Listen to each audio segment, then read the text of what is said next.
So now I will turn over to Associate Professor Menkes, and he's going to introduce us to this topic of antipsychotics in primary care. Right. Hello, everyone. I'll just say briefly hello with the camera on. So I'm David Menkes. I'm speaking to you from home in Hamilton. It's a pleasure to be here, and look forward to your questions and comments. I believe my first slide is visible. Vicky will confirm, but I've got essentially a title slide with a nice view west across the Tasman Sea from Raglan, and my various affiliations down the bottom. I think great. Thanks. Yep. Okay, we're go. Now, in terms of the sequence of things we'll cover tonight, I wanted to first do the best practice of disclosing all my conflicts, which should take only about half the presentation time, and then we can use the second half for the advertised topic, which is really about antipsychotics and their use in primary care. I am not a primary care doctor, but as a psychiatrist, my day job is working largely with GPs and their referrals of common mental disorders. So I feel this is right up my street in terms of offering medication advice around these common issues. And the three that I wanted to touch on, three topics. One was regarding the use of antipsychotics for indications other than psychosis. Most people will, identify their use for schizophrenia as being sort of a mainstay indication, and I think that's probably well covered in much of the available CME. But on the other hand, they're a remarkable group of drugs in as much as they have useful properties in a variety of other disorders, and so that's really going to be more the focus of tonight's presentation. It's also very important to recognize that they've got a whole range of unintended effects as well, which need careful monitoring and management. And then finally, there's a considerable group of patients who can actually do without these drugs, and how to identify them and take them away will be the final topic. And for each one of these topics, I wanted to consider the strategies that might inform drug choice and the prescribing regimen, a little bit about monitoring, and also benefit-harm considerations, which bear directly on the question about whether or not to withdraw.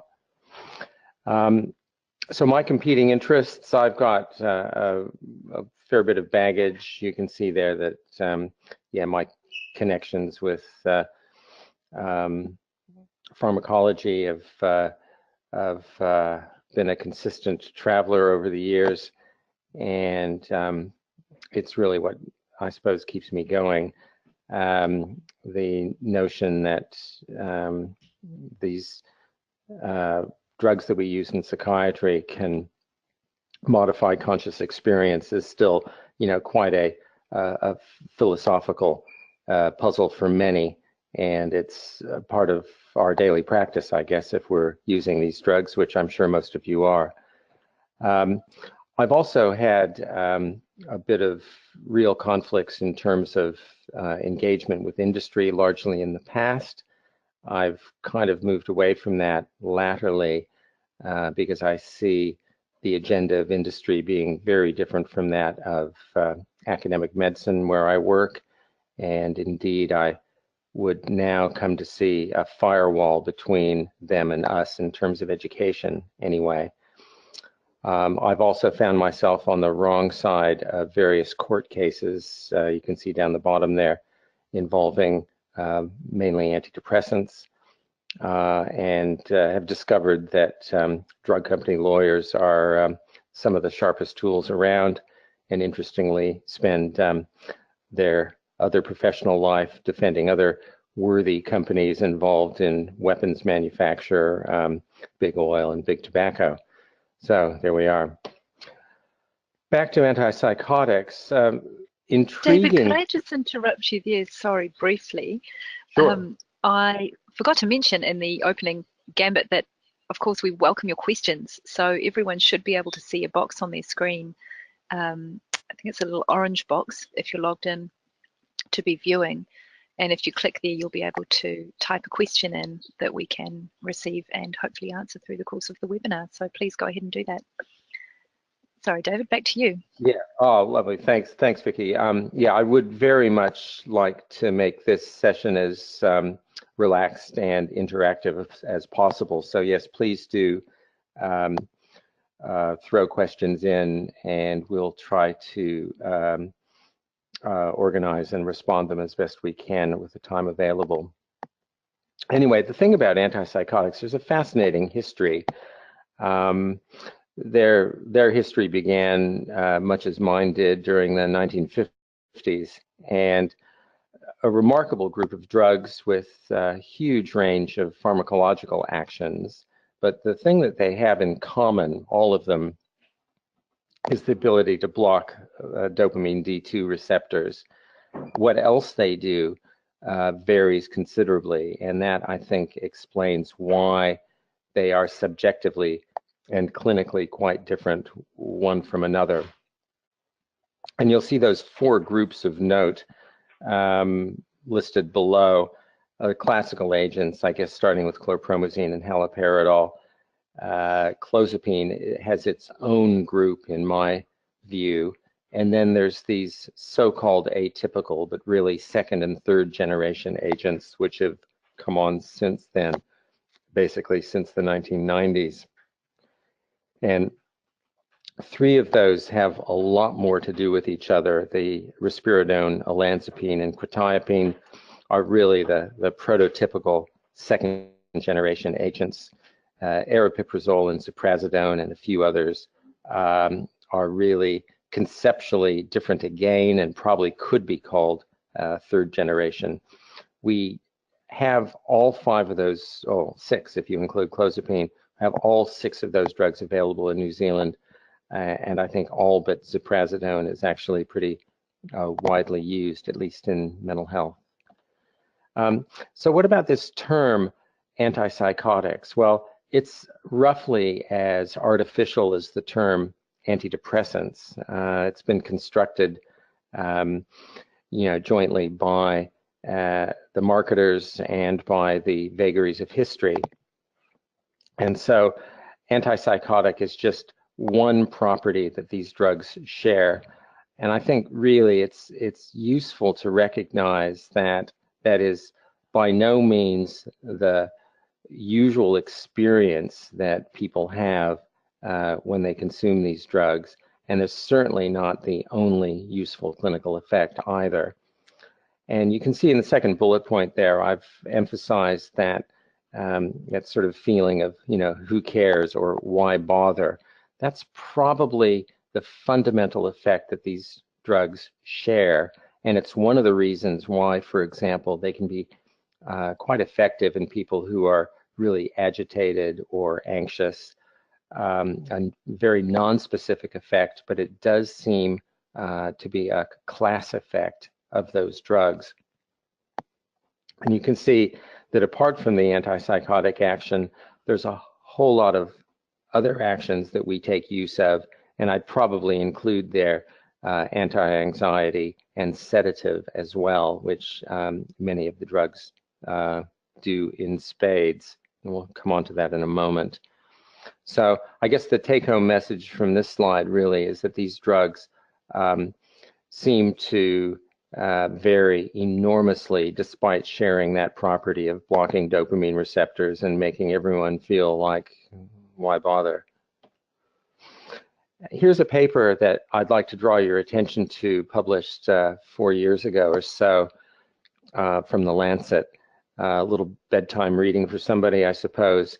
These guys did a network meta-analysis of 15 antipsychotics with some really quite startling comparisons that they enabled. And I just want to show you a few of these. One to show initially the efficacy of the drugs, which is really pretty striking, and then later on some slides showing their differential side effect profiles. So here's the efficacy slide, and as you can see, there's quite a range of effect sizes there, but really what I draw your attention to there is number 2, amisulpride, which is arguably underused in this country and has, I think, a great potential for increased but careful use. And the reason why that care is required will come up when I come on to the side effects shortly. Now, the adverse effects of antipsychotics are many and varied, and some of them really quite serious. So the older drugs, the so-called first generation or FGA drugs, are notable for their unmodified blockade of dopamine receptors, which means that they produce pseudo-Parkinsonism and related symptoms with considerable frequency. And if any of you have used haloperidol clinically, you undoubtedly have seen some of those problems. They're very common and very aversive, and indeed probably one of the reasons why compliance has been a legendary problem with the first generation agents. My old professor in Dunedin, where I trained, Paul Mullen, was part of a university study of haloperidol, and he was randomized to receive 5 milligrams orally.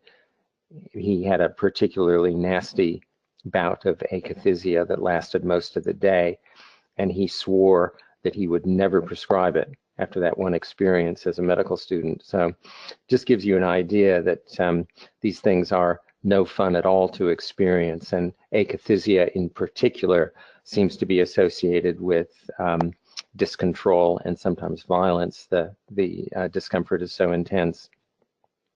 There's a whole range of other side effects listed on the slide.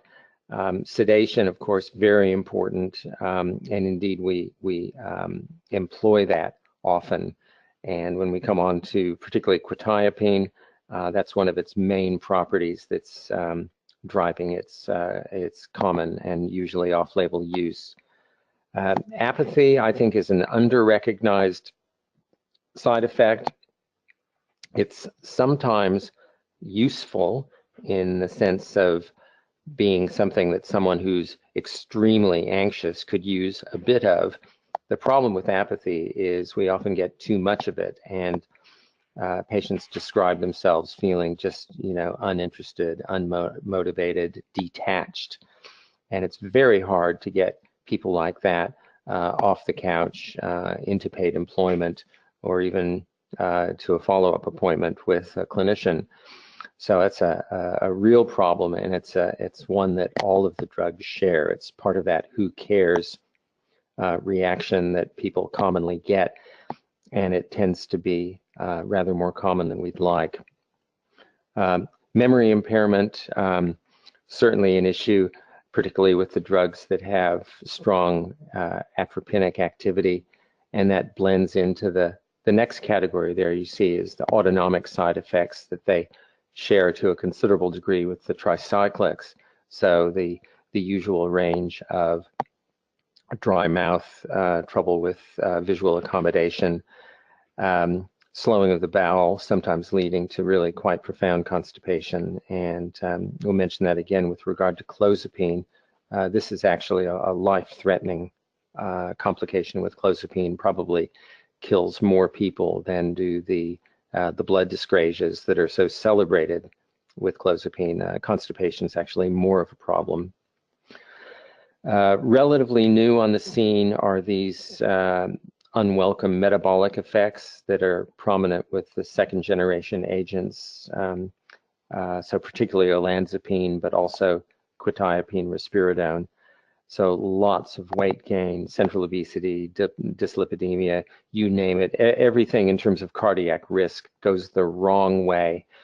So for example, just amongst the lipids, you know, LDL goes up, HDL goes down, just the opposite of what you would want. And so we end up with a sizable contribution of these drugs to the cardiovascular risk in treated patients, and that their risk of an early cardiovascular death is elevated anyway, and SGAs certainly make that worse and probably are a significant contributor to the fact that life expectancy for those with serious mental illness is on average about 15 years shorter than for the rest of us.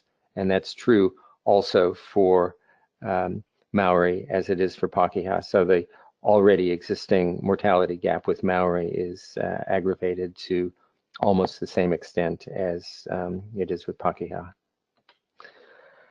And this is the sort of painful irony that we've got these drugs, you know, notably clozapine, but probably also olanzapine, that are the most metabolically toxic, you know, serious levels of weight gain and incident diabetes and cardiac risk. And yet they are the two arguably most useful antipsychotics in our armamentarium in this country. I'd like to perhaps pause now and see if there are any questions about the general definition and range of antipsychotics, and then we can come on to this topic one about their use for indications other than psychosis. Yeah, thanks, David. We've had a couple of questions come in. I think they will be covered as we go through the case, so there might be a better time to discuss, for example, a question on the best initial antipsychotic choice for a patient presenting with anxiety or neurosis for the first time. We may, although actually we're talking about other indications, which would cover anxiety and insomnia, I think, unless you'd like to address that now. Yeah, well, I guess it is an important question about whether antipsychotics should be first line for anything other than psychosis. And I think the answer to that would be rarely, and we'll come to a few cases that are listed here on that slide. I guess in a more general sense, if someone is presenting with a psychotic illness that's, you know, notably associated with, for example, anxiety and insomnia, as many of them are in the acute stage of a incident psychotic illness, I would say that any of the drugs is probably going to be effective and useful, but those with a sedating side effect, arguably more so, because people will feel a sense of calmness and quite possibly sedation at normal clinical doses. And this may be of value, particularly if they've been unable to settle and rest or sleep. So I think there is some indication for selective use when the presenting psychotic illness is particularly characterized by an activation syndrome, which would include anxiety, insomnia, and agitation as being cardinal features. But, you know, having said that, most of those, certainly first episode psychoses, I would imagine will be referred to community or hospital mental health services.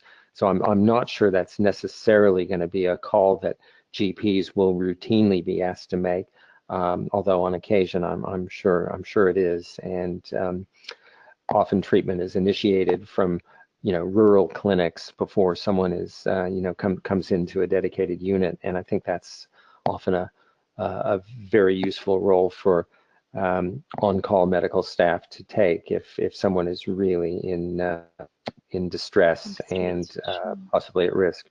Yep.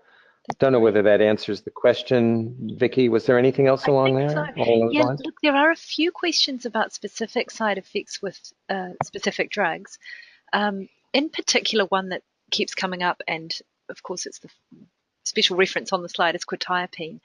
And a question in particular about why is using it for anxiety called off-label. Now, it's my understanding it's not licensed for generalized anxiety in New Zealand. Is that correct?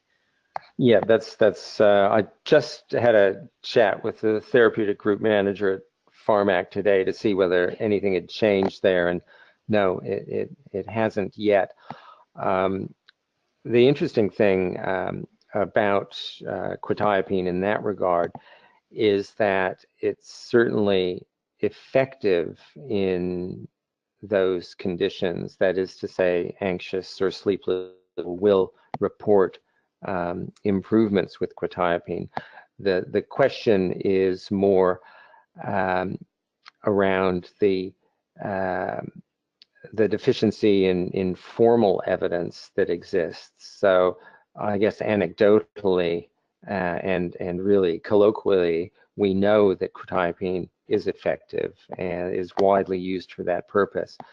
Why it isn't yet registered for those indications, I think refers to a couple of issues. One of them is the fact that the manufacturer, for whatever reason, hasn't particularly sought to broaden the indications, and that may be a marketing decision or a political one. I don't know. Anyway, it hasn't happened here, and as far as I know, other large English-speaking countries haven't gone that way either, but the off-label use in Australia, for example, I think is also considerable, likewise in the US and the UK.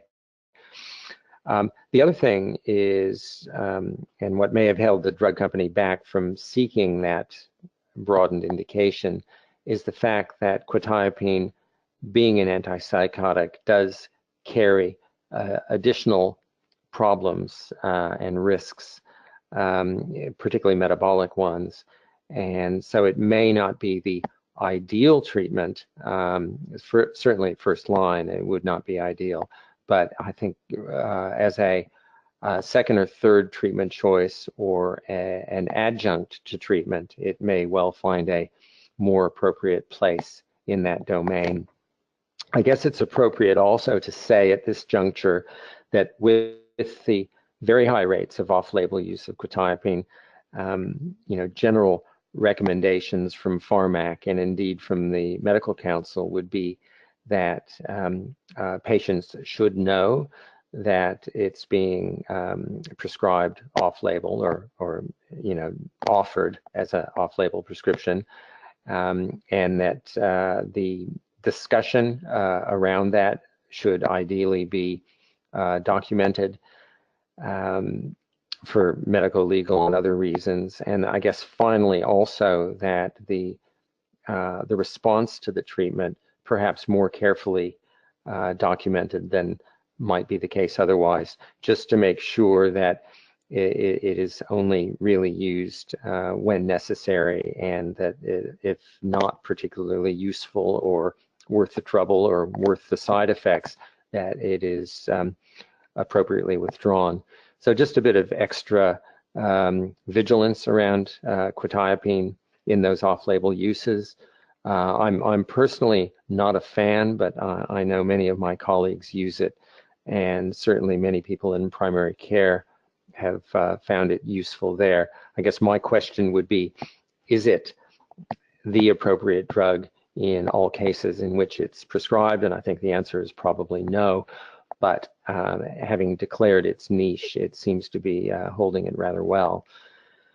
I guess carrying on, the other non-psychotic indications for this group of drugs would include the disordered behavior that one finds in the elderly and in the intellectually disabled.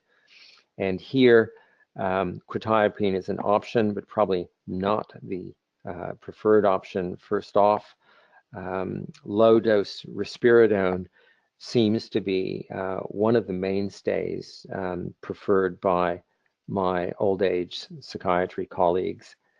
And here we're talking about really quite modest doses of perhaps, half a milligram to start, going up to 1 or perhaps at most 2 milligrams of risperidone can make a remarkable difference in problematic behaviors in those two otherwise difficult to treat patient groups.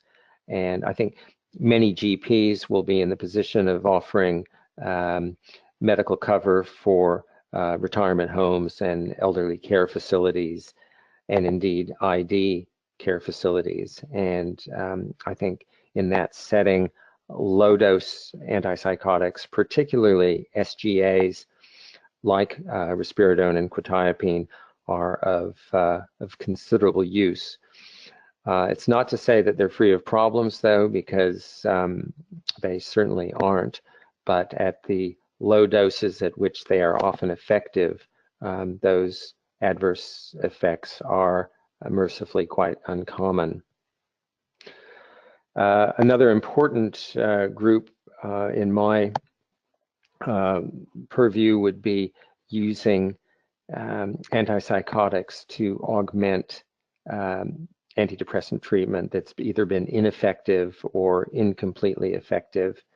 And here, two particular antipsychotics have declared themselves to be particularly useful.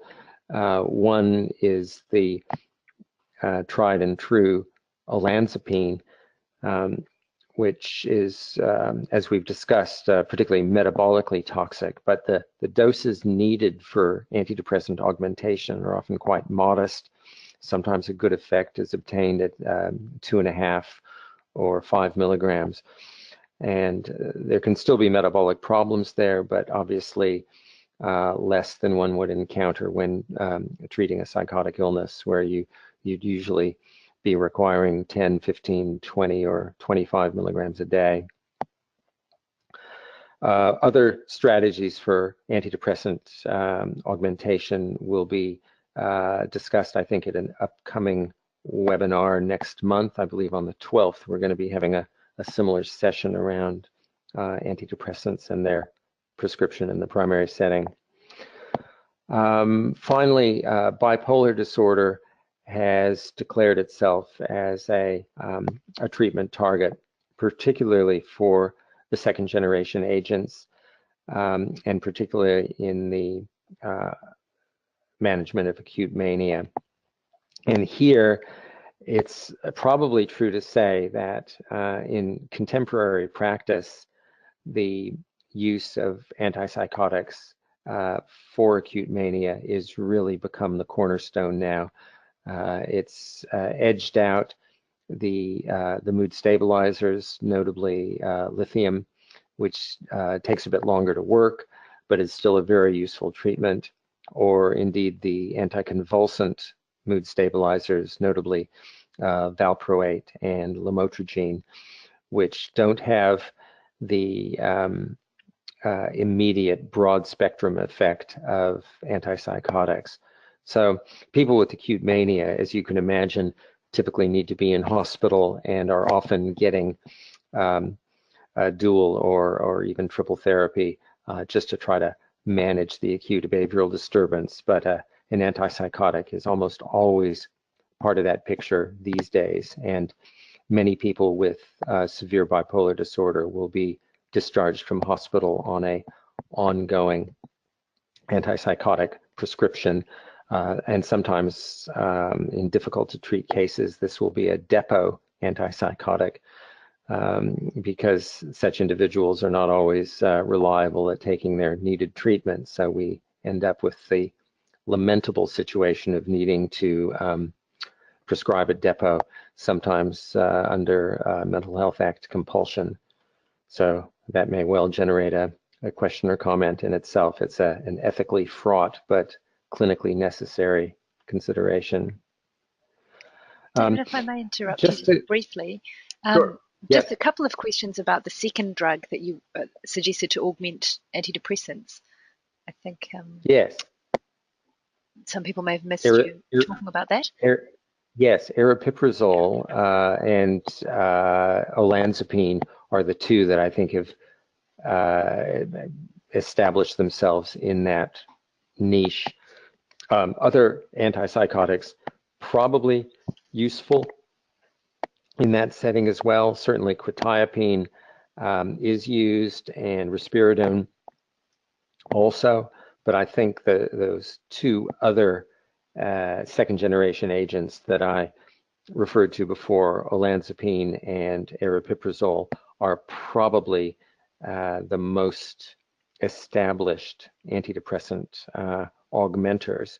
And interestingly, they are quite different because olanzapine being, much more metabolically toxic and probably a broader spectrum of action, aripiprazole being a little more, if you like, clean pharmacologically and with very, very good responses, but again, not for everyone. So yeah, both drugs worth a try in that setting. That's great. What sort of Antidepressant. Just with aripiprazole? That's another question. Oh, look, that's it's very pragmatic. I think dosing with these drugs is an art form rather than a science. Sure. And I would say, generally speaking, one would start with a low dose, check on clinical response, including tolerability, and be willing to ramp it up quickly if necessary. But yeah, certainly aripiprazole. You can come in at 5 milligrams. I think it would be a reasonable place to start and go up from there. One isn't troubled by sedation quite so much, but some people get very odd and uncomfortable side effects, and probably a greater incidence of extrapyramidal reactions. But the payoff is much less metabolic consequences. There are other problems with aripiprazole, which we'll come to in a moment. It hasn't really declared itself as being useful in mainstream treatment of schizophrenia because the aforementioned somewhat narrower spectrum of activity compared to olanzapine and risperidone. So many people have lamented at the metabolic toxicity of, say, olanzapine, and switched people to aripiprazole, with the unfortunate, the desired effect on cardiovascular risk, but a loss of antipsychotic control. So again, its best use, in my experience, is probably as an adjunct, and it seems to work very well as a antidepressant adjuvant, as described. That's great. Three questions have come in relating to the dosing of quetiapine in terms of halving or quartering tablets, and whether these low doses are applicable, effective for anxiety and or insomnia. I think this may be a common question that I wonder if you can comment on. Sure.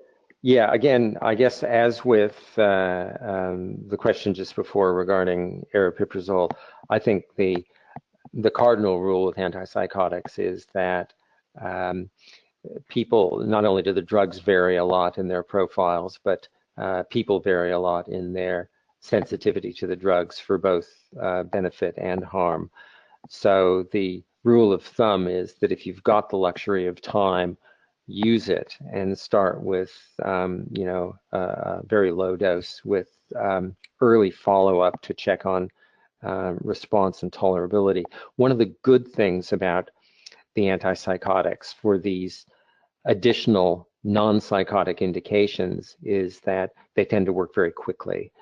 And that's why they're so useful in the treatment of mania. You often get a response within the same day, which is great, because you don't get that with lithium, which would otherwise often be a preferred treatment. So gaining quick control is key in that setting, as you can imagine.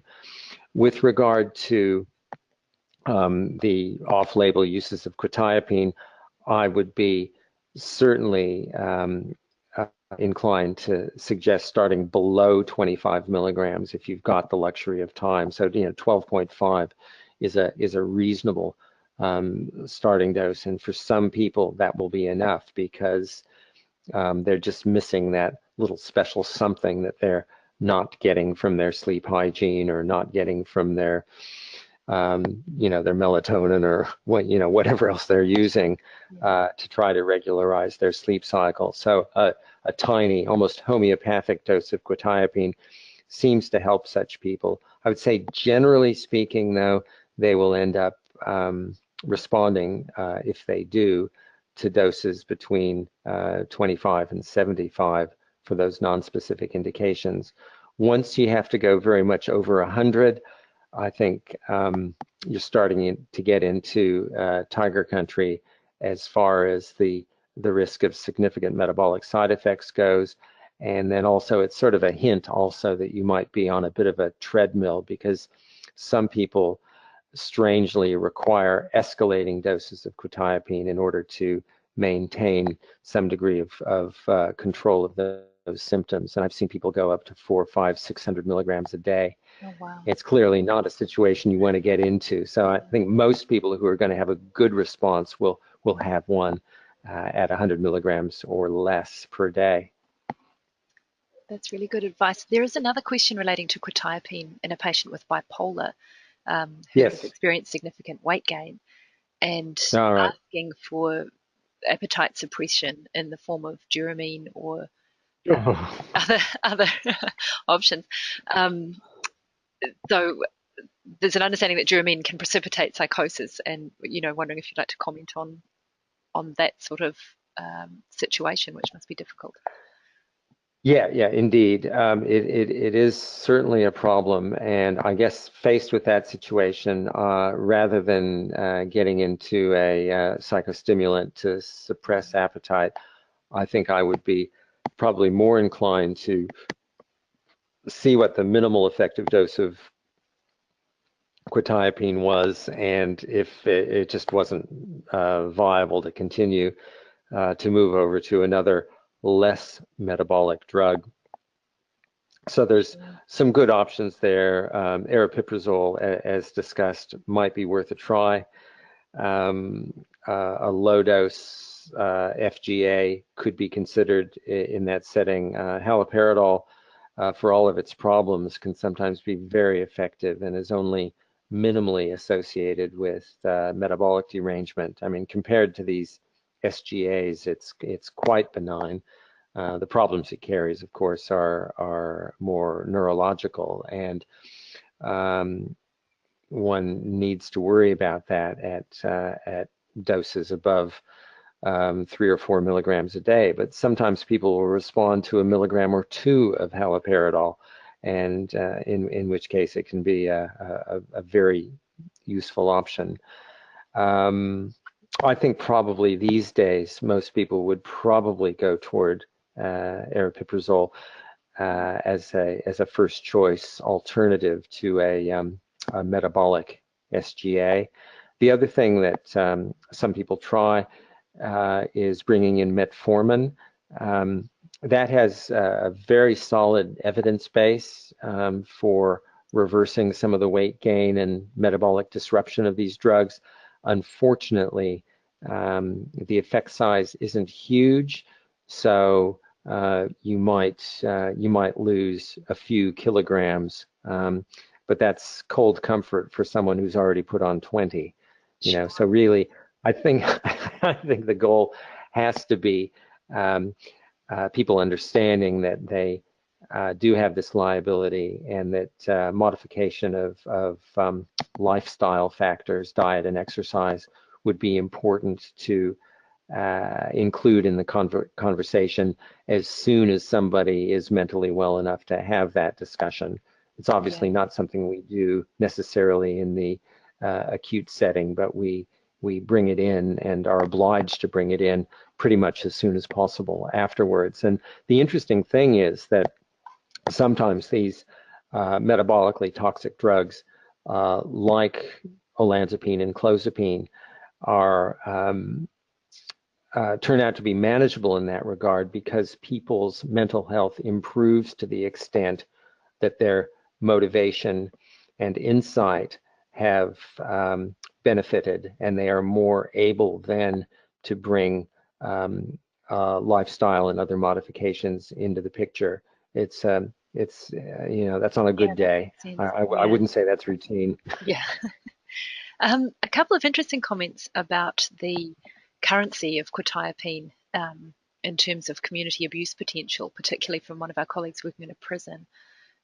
Yes. It's striking prisoners who've been started on it for sleep and, you know, really difficult to stop it despite discussions about side effects. And any suggestions from weaning down from high doses, even as high as 150 milligrams. Yeah. Well, that's another remarkable thing about quetiapine, or Susie Q, as it's known in some prisons around here. It has a street value, and it also has a prison ward block Oh, really? value. Right. Yep. Yeah. Apparently $1 a milligram in some Wow. circles. You know, we used to think that antipsychotics, you know, if someone had said that there was an antipsychotic drug that had abuse potential and a street value, we would have laughed at them, you know. But quetiapine is different. There is something about it that appeals to some people. I wouldn't say, you know, it's up there with the benzos or the opioids in terms of abuse potential, but it's definitely on the list, and certainly amongst those who are otherwise prone to abusing things. And so it is beloved, for example, of um, psychostimulant abusers, P heads and the like, because they find it a very sort of comfortable way to come down off of a P binge, Oh, right. because it's you know, non-specifically sedating. You can get some sleep. You can, you know, catch up on things, and you can start eating again, which you might not have done for a while. So it does have its value in those circles, but it's not exactly the sort of use that you and I would have in mind when prescribing it. But I guess the fact that it does have a street value and is abused in some circles means that a little extra care ought to be attached to its prescription, particularly to patients who are known substance abusers or those who might have diverted other substances in the past. And there's, you know, plenty that they get from us, you know, benzos, opioids, methylphenidate, etc., that are tradable and are sometimes, you know, used for that purpose. Quetiapine, not quite in that category, but not far off it. And so how you deal with someone who's developed quite a habit, I don't think there's as pronounced a withdrawal syndrome as you get from those other drugs just mentioned. Yeah, I think the psychological dependence is probably more significant than the physiological, but it still might need staged withdrawal. It might need some fairly careful monitoring and maybe controlled dispensing, that sort of thing. But that would be in the uncommon situation of someone who is really very attached to it. I think it's you know, abusable with small font rather than some of those large font compounds that I mentioned just before. Sure. Yeah. I think we have got a couple of other questions specifically relating to metformin use. All right. Yep. And whether or not it should be used despite a normal HbA1c in patients taking, you know, drugs that might have the metabolic side effects. Yeah, it's really more a question for a diabetologist than for me. Sure. My understanding is that you don't tend to get into hypoglycemic trouble with metformin, at least at a starting dose, in the presence of a antipsychotic for which it is, you know, co-prescribed. I would, I guess, defer to my endocrine colleagues on this, but I do know that in many settings now, mainly overseas, metformin is routinely prescribed with starting antipsychotic treatment, particularly with the more metabolically toxic drugs like olanzapine. So I think it is relatively safe, even for someone who is initially normal glycemic. But again, its use would need to be monitored, just as you know, any other prescription drug. I think it's certainly got its place now as a co-prescribed agent to mitigate the metabolic consequences, not just glycemic, but I think across the board. The problem is, as mentioned, that its effect size isn't huge, and you know, in the absence of lifestyle modification or bariatric surgery, it's not likely to be the whole answer. It may be part of the answer. Yeah, sure. And actually some comments coming in as you were explaining that about the lack of issues with metformin causing hypoglycemia, so not a problem, and commenting on its use in other indications like PCOS where the HbA1c is normal. So I guess that's just confirming what you've been saying. Excellent. Yeah, good to hear. Yeah. That's great. So perhaps we better press on with and sure. The more questions have come in. They're really relating to side effects, which I think we're going to cover in the next topic. Okay. Yep, we're coming on to that right now. I think we've pretty well flogged this slide here. So we'll go on to something about the non-specific effect of particularly quetiapine, but the other SGAs as well. And one of the reasons they seem to work fast is at least in part related to their antihistaminic properties that they will share with some of the conventional antihistamines. I think it's fair to say that amongst antipsychotics, like antidepressants, their sedative potential seems to correlate with their H1 blocking activity. And so if it gets into the brain and it blocks H1, it's going to be sedating to some extent. And quetiapine is notable for that. And that's probably one of the reasons why it has this sort of non-specific anti-anxiety and soporific effect. And you can see a few other mechanisms there that we'll come back to next month when we talk about the antidepressant frame. But you know, generally speaking, things that work on the histamine system tend to be fast. Things that work on the 5-HT and noradrenaline systems tend to be quite a bit slower. And I suppose the other fast agent over on the left of the screen there, the benzos and indeed zopiclone are fast, but are problematic for another reason. And certainly those reasons are now well understood.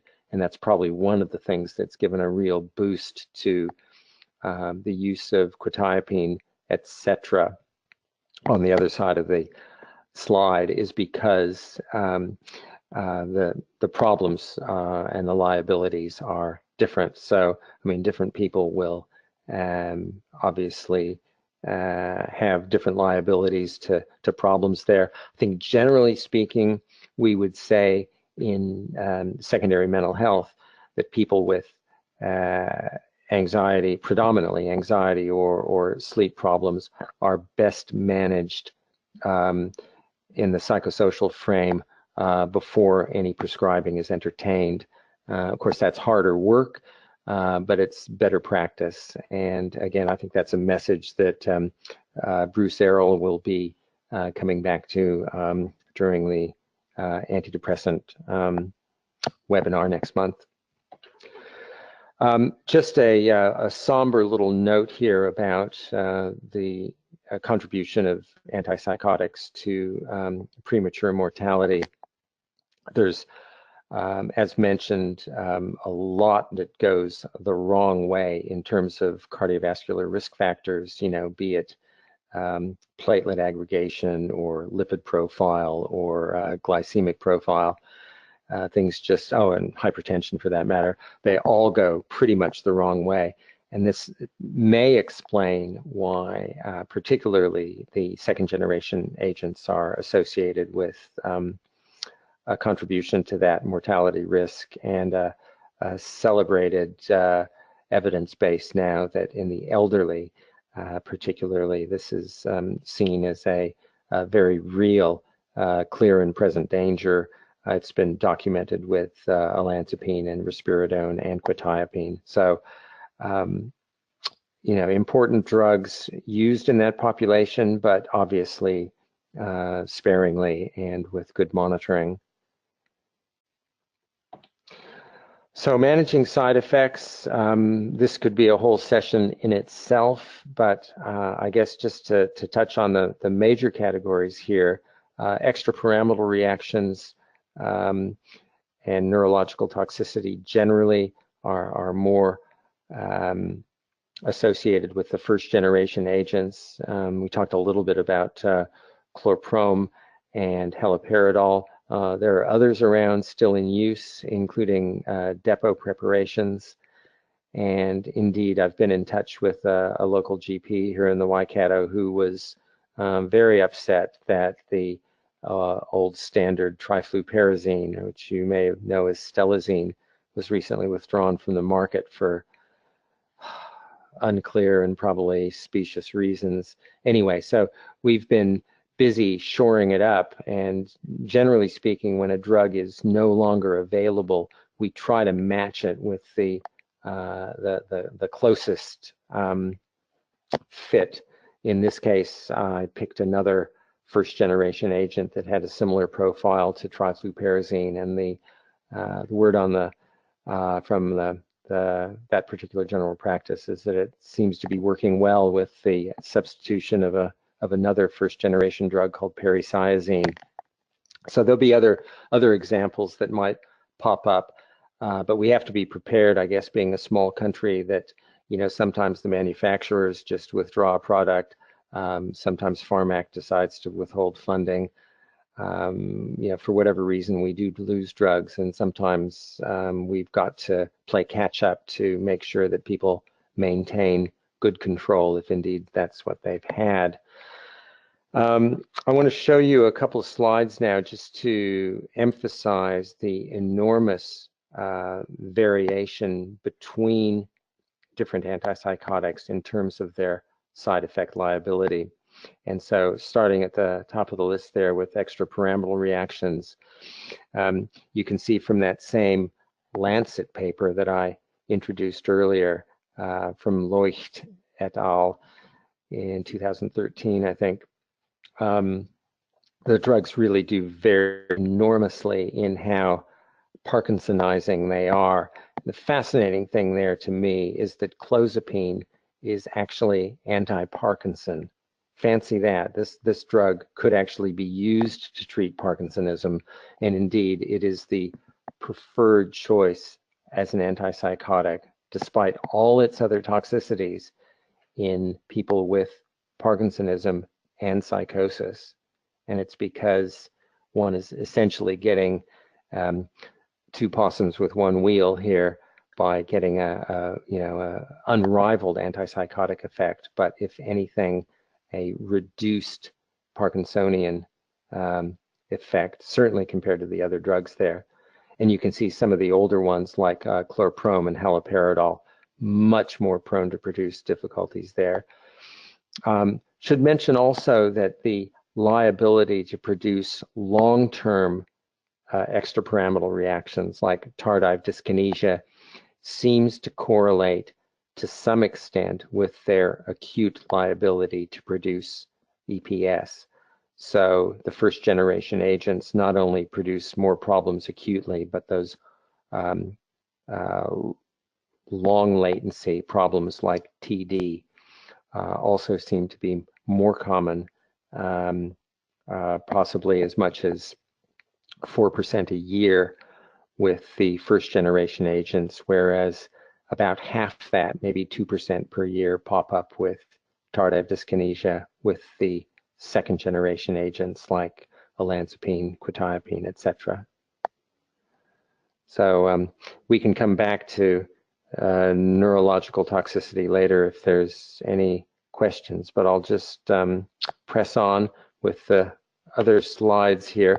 Weight gain, a huge problem, and here you can see quite an opposite spectrum, with clozapine and olanzapine being arguably in the worst group there, whereas some of the other drugs like haloperidol, and I guess for our conversation tonight, some newer drugs like aripiprazole, quite modest weight gain, and that's why many people get switched if they are putting on too much weight or too much cardiac risk.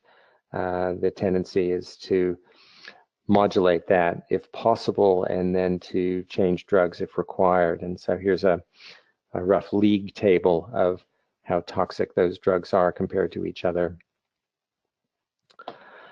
Sedation, another important consideration. As discussed, we take advantage of the sedation often, and that's indeed why quetiapine and its ilk have attained its popularity for off-label use, whereas some of the other drugs do so much less. And for some people, sedation is treatment limiting. So just another basis for choosing which drug might fit which patient. You can see amisulpride is looking pretty free from difficulties there, but it won't last. Just wait for it here. Prolactin increase is a big concern for some people, and you can see that risperidone is way out there, and so is paliperidone, both drugs available in New Zealand now. Paliperidone depot only, risperidone depot and oral. And so those high rates of hyperprolactinemia are more than just a theoretical concern. They certainly reduce fertility, produce mood change, produce gynecomastia in men. Not a nice picture there. So a lot to recommend other choices if indeed symptoms of prolactin excess are apparent. Be interested to know that female fertility in particular is reduced with usual clinical doses of risperidone and paliperidone. That may or may not be desired, but I think you need to perhaps be aware in reproductive age women that that will be a fairly robust effect. David, just to interject, there was a specific Sure. question on this in regards to a case, a 22-year-old female with schizophrenia changed from aripiprazole to ziprasidone due to oral facial dyskinesia, and now facing elevated prolactin, causing menstrual disturbance, and asking for advice on how to manage that situation. And I guess what you're suggesting is, perhaps thinking about alternatives. Yeah. Okay. Oh, interesting. So got a prolactin increase on ziprasidone, which is sort of middle of the range there, as you can see. Aripiprazole, pretty modest for EPS. I guess the dyskinesia would be so it wasn't a Parkinsonian thing. It was a dyskinetic problem. That's quite uncommon, I would have thought. I wonder whether that probably got reported to CARM or should have been. It sounds quite distinctive, and I would have thought maybe another antipsychotic would be worth trialing. Certainly, ziprasidone hasn't, in my experience, declared itself as being particularly efficacious, but some people do get a good response to it. The fact that it's already showing itself to be problematic from a hyperprolactinemic standpoint would suggest to me, possibly moving, back up the chain. If she could tolerate olanzapine, that would be, or quetiapine, I guess those would probably be good options, and hopefully, both of those would have modest EPS risk, probably less than aripiprazole. So that's probably where I'd go in someone like that. But she's had rather bad luck already with 2 prescription antipsychotics. So I guess, hanging in there and trying to maintain a relationship with the patient will be a possible challenge. But I guess, she's unlucky so far. Presumably she's quite motivated to get better. So I would be really emphasizing the doctor-patient relationship, I think, to keep her in treatment. Yeah, interesting question. Thank you. Just going on to QT prolongation, this is the sort of elephant in the room. And I mentioned that amisulpride was looking pretty good across the board until this slide. Well, unfortunately, QT prolongation is one of those things that all antipsychotics pretty much produce. You can see, lorazepam, which we don't have in this country yet, arguably doesn't do it. I'm not sure I completely trust that result, because the reports of QT prolongation seem to be almost a class effect of antipsychotics. Pretty much all of them have had reports harvested by CARM and its international umbrella organization in Sweden.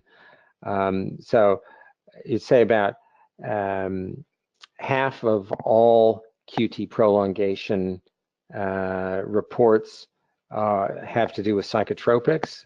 Compared to all the other drugs used in medicine, psychotropics account for half, and of those, half are related to antipsychotic prescriptions. So we're really talking about, very preponderant representation of antipsychotics in the overall global league table of QT prolongation.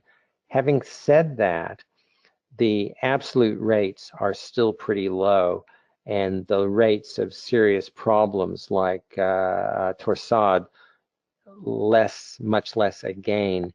So this is, I think, more of a theoretical problem than a practical one, unless we're talking about high-risk patients.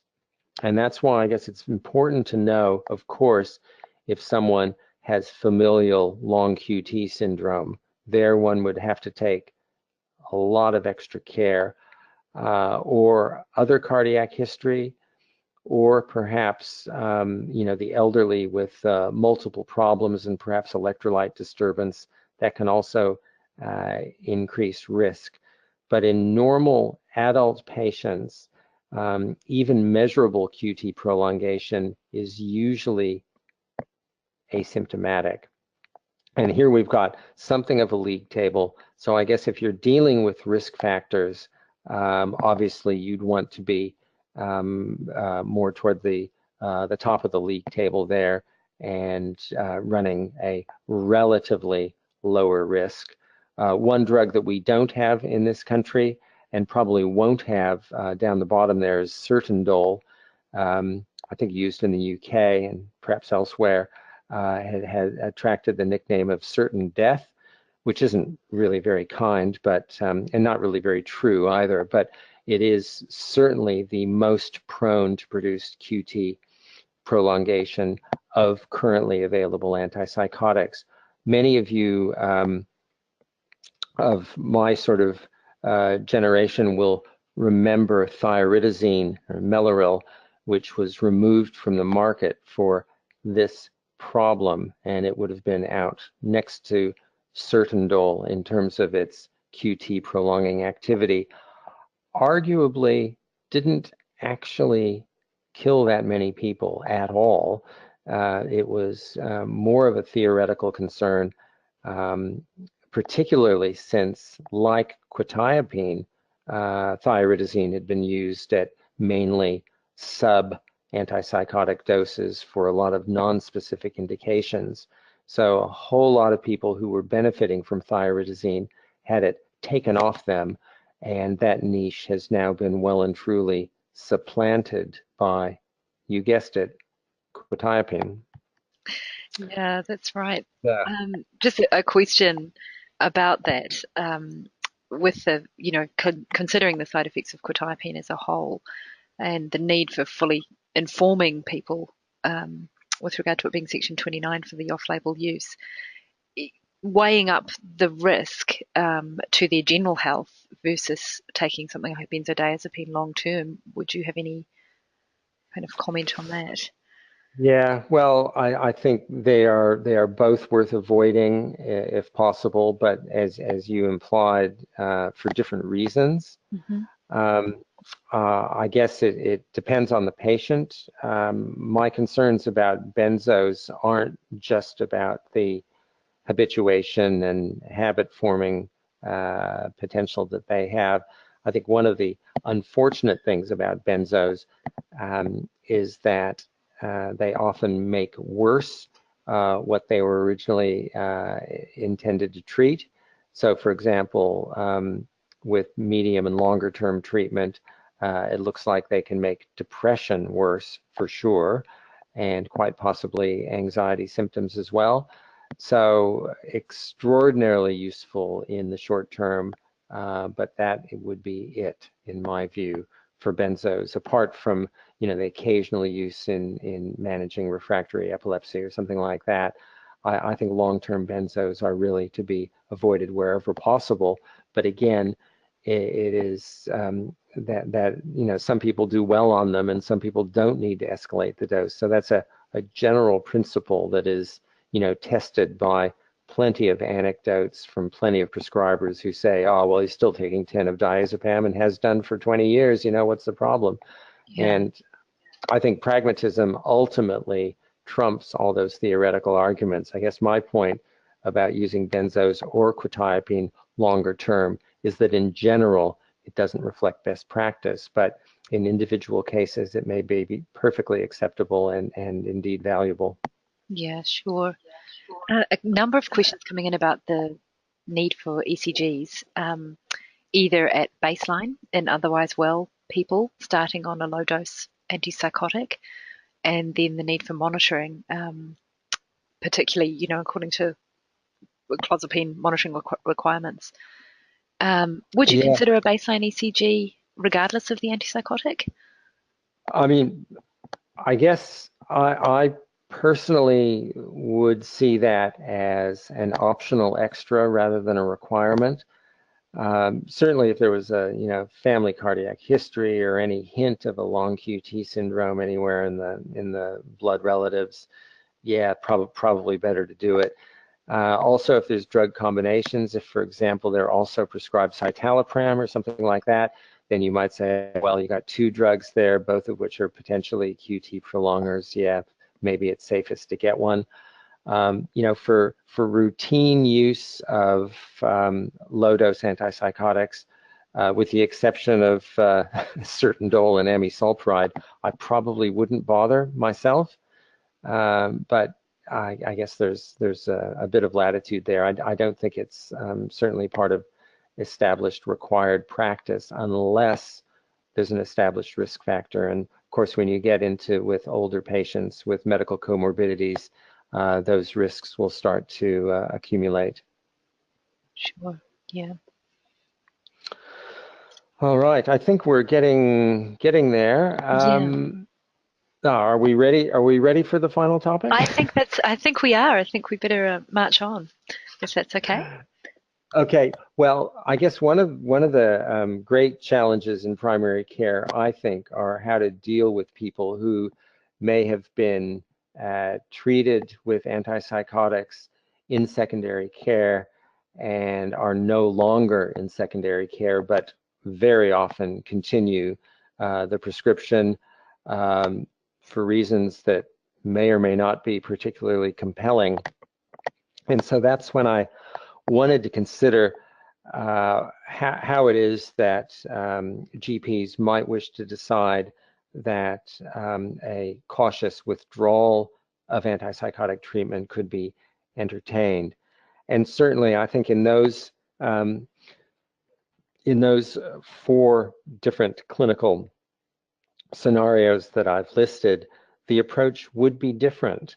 Certainly in recurrent schizophrenia, the evidence is that keeping going with an antipsychotic prescription, oral or, if necessary, depot, certainly reduces relapse risk. But the evidence isn't as strong as you might think, and there are plenty of studies now that indicate that treatment interruption doesn't necessarily have catastrophic outcomes. Sometimes they, if you get people with good insight, which isn't terribly common with schizophrenia, but does happen, you'll get people who will, present when they say, "Look, I feel I'm starting to slip. Things are starting to happen," and then quite appropriately will resume effective treatment. I think more often the default mode is that schizophrenia is such a devastating illness that if someone has a tolerable prescription and is willing to stick with it, it's probably best practice to support them in that. The situation is rather different if someone's had just a single psychotic episode, and it may very well be schizophrenia, but it could also be something else. And probably, there's a now in New Zealand, of course, very common first presentation of psychosis is in the context of substance abuse, notably psychostimulants or cannabis, and quite commonly both. And in that case, you take away the offending agent and the psychosis will generally clear. Not always. That's the problem. And so we don't always know whether someone just happened to aggravate a psychotic process that was already starting, or might have accelerated, or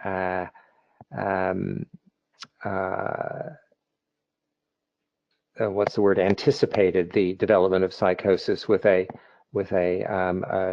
drug-induced syndrome. And so that's why I think in any of these, but in particular that one needs to be cautious about withdrawing treatment. But very often people will recover from a drug-induced psychosis without treatment anyway. So I think it is certainly best practice if people have had a period of stability and they've regained insight and the drug abuse is gone, or at least down to a much more manageable level, that antidepressant or antipsychotic withdrawal rather is contemplated. I would probably say that if someone is got a psychosis, they should not be using cannabis or psychostimulants. And if they persist in using these substances, then I would not be having this conversation with them about drug withdrawal. I think the conversation about drug withdrawal follows their decision that, hey, this stuff isn't for me because it's contributed to a serious mental illness that's screwed up my life. And so if they really want to come off the antipsychotic, say, well, yeah, great idea. Let's talk about this other stuff that you're using first of all, and then see where we get to.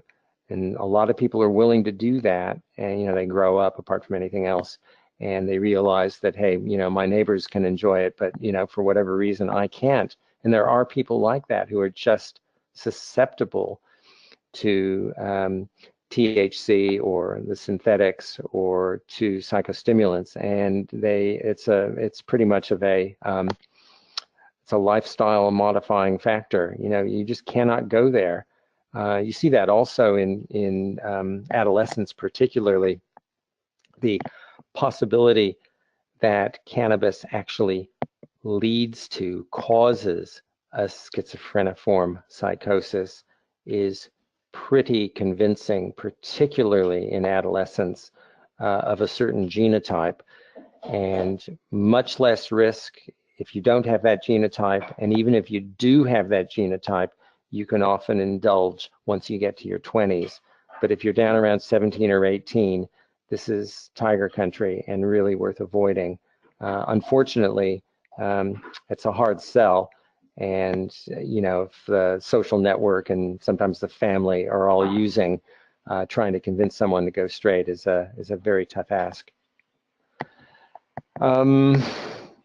Yeah, so diagnosis does matter, and I'd be cautiously optimistic about many people with these diagnoses being able to manage withdrawal, with the possible exception of a recurrent as opposed to single episode schizophrenia. I think in most cases one would aim to withdraw the antipsychotic gradually and with close monitoring, and with the option of reinstating the drug if required. I think keeping that option on the table is important, as is with bipolar mania, for example, keeping on the table the option of other prophylactic agents like lithium or like the anticonvulsant mood stabilizers. Yeah, I hope that was clear. It was a bit of a rant. It was great, thanks. Any advice on length of time since the last episode before you'd consider withdrawal, or is that a little hard to be general about?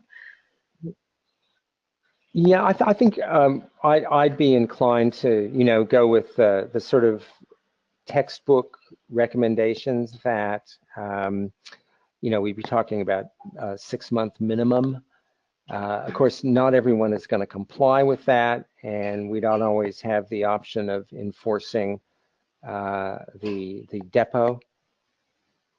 And so it often is a subject of negotiation, but many of these people will realize that, if they do become unwell and have, they often lose, insight is often one of the first things to be lost when someone's becoming ill again.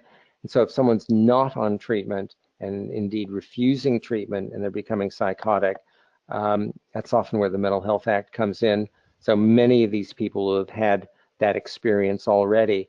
And I think we just have to be honest with them that system kicks into play for the protection of the individual as well as the protection of people around them. And that's just life, it's not a nice thing to happen, but it's a necessary thing to happen. And very often we end up treating people against their will, and they will later express gratitude that there was that intervention available, because they recognize that they've had an illness during which the loss of insight is almost a cardinal feature. Yeah, sure. Look, David, just before we wrap up, there's a couple of questions, if I might just put them to you in no particular context. There's been a few asking for comment on the use of antipsychotic medications alongside antiepileptics, such as valproate, and I wonder if you'd have any particular comments to make in that setting. Oh, sure. I guess the question is partly related to whether the anti-epileptics are being used to treat epilepsy or to treat a bipolar mood disorder. Yeah. Was that apparent from the question? No, unfortunately not. So yeah, I guess. I mean, it certainly could work both ways. I guess one of the things to keep in mind is that antipsychotics generally do lower the seizure threshold, and they do so to a somewhat variable extent. I think as a class, though, they lower the seizure threshold, and so this is an issue when treating people with epilepsy who also have psychosis. However, the rule of thumb is that if someone has reasonably good seizure control, adding an antipsychotic, particularly if required antipsychotic, is unlikely to produce a major change in seizure frequency. Possibly the one exception to keep in mind would be our old workhorse Clozapine, which seems to have rather more epileptogenesis than most of the other antipsychotics. But even so, people with epilepsy and treatment-resistant psychosis will often have, for example, valproate and clozapine together.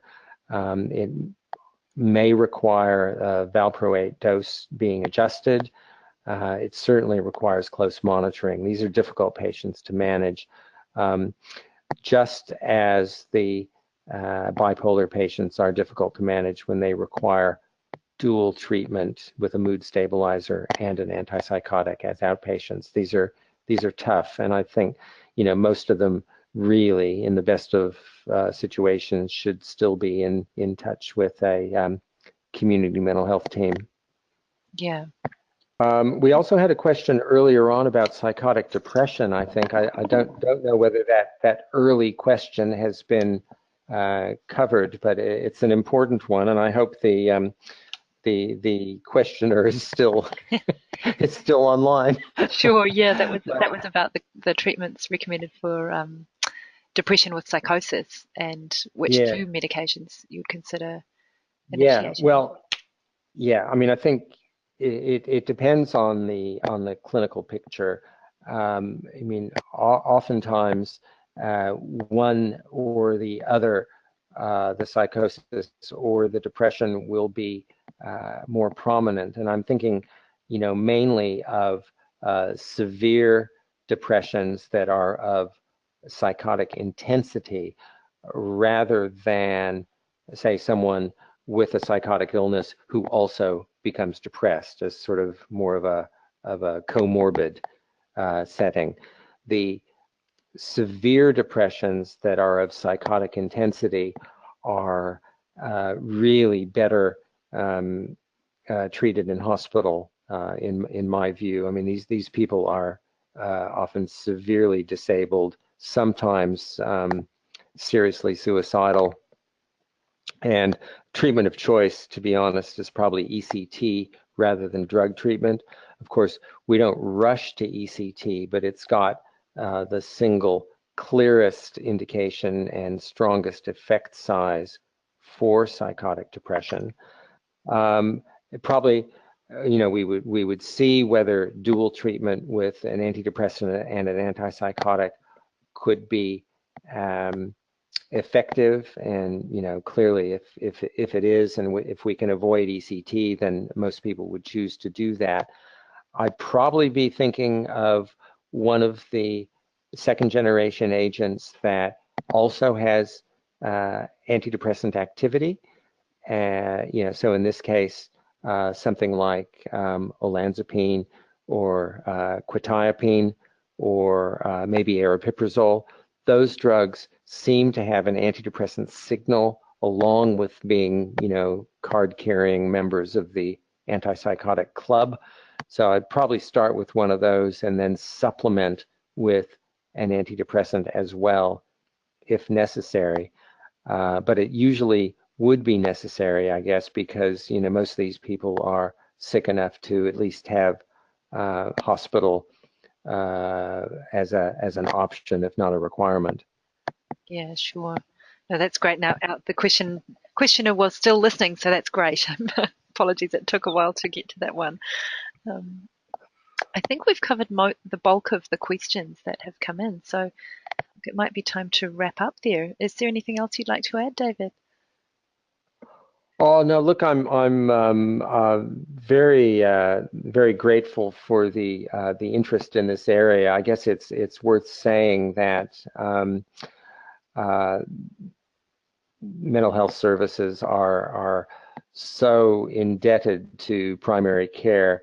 It probably, it's probably obvious to this group, but we get reminded all the time about how we simply couldn't manage the clinical demand without the enthusiastic support of our colleagues in primary care. So really, grateful for your interest and your contribution to managing our patient group. So let's continue to work together, and I'm really happy to entertain any further discussion about any of these issues. It is sort of part of my day job, but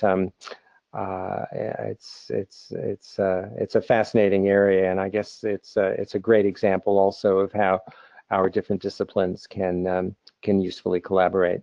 Yeah, absolutely. And look, feedback coming in, thanking you very much for a helpful talk, and I second that. So look, thanks very much. And to everyone who has been listening tonight, we will post on the website in due course the audio and I believe the slides as well from tonight. So you'll have some references there if you want to go back, or people want to listen at a different time. So thanks very much for joining us, and all the best.